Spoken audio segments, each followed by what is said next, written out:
Welcome to Grayson's Holistic Anatomy with me, Dr. Grayson Dart.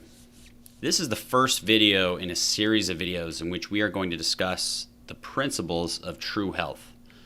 And so today I really want to lay a foundation for you on what it means to be healthy. Now currently, unfortunately, in our Rockefeller medical paradigm, it's very disease focused. And what I've noticed is when people are so focused on their disease and their problem, and they're worried about catching something or developing some life-threatening illness, it really puts them in a state of fear. And when a person's in a state of fear, it's very difficult for them to heal. And so I want to share a few things with you today that I believe will bring more peace to your life and really empower you to take more control over your own health. And so the very first thing I want to share is a definition of the word health. And so the word health comes from an Old English term which means wholeness, being whole, sound, or well.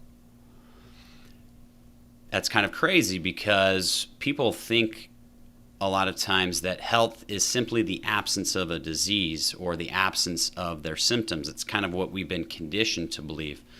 But there's so much more to it. Health, we have to view it in terms of a holistic meaning. And so it begs the question, what should we be whole or sound in? And that is where I want to share with you a couple principles. And these principles come from something called the tenets of osteopathy. Now, I was taught these in medical school, but it was quickly taught and then forgotten really fast after that as well, because these tenets, I believe, set up the foundation for a new way of viewing our health. And so the first tenet states that a person is a unit of body, mind, and spirit. You really have to have all three to be healthy. And you really want to, view that body, mind, and spirit aspect in any disease or illness.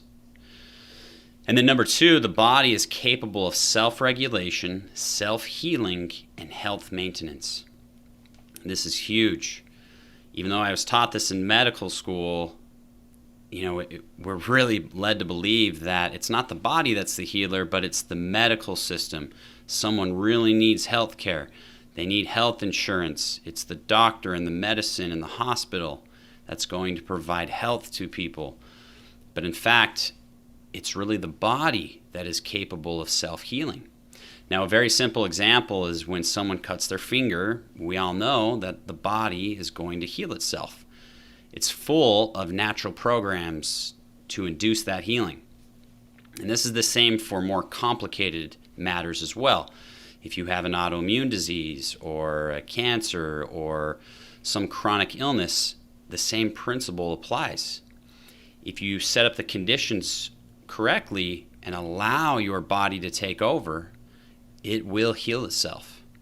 And we see this all the time with a lot of complicated illnesses, much more than we're led to believe. The body is really capable of healing almost anything. And so I want to share with you a tip that you can carry with you through the rest of the week. And this tip is more of a contemplative practice, more of a reflection.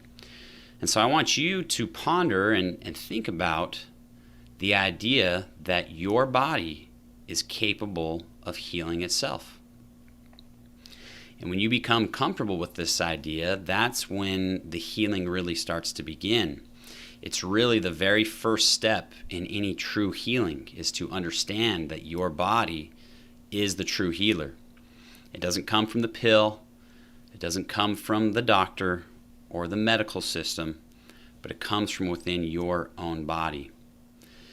So I want you to ponder that throughout the rest of this week, and the videos that I'm going to share with you in the coming weeks really build upon each other and will help you to set up the conditions in your own life to become your own healer. And so I really appreciate you joining me today, and I look forward to visiting with you in the future.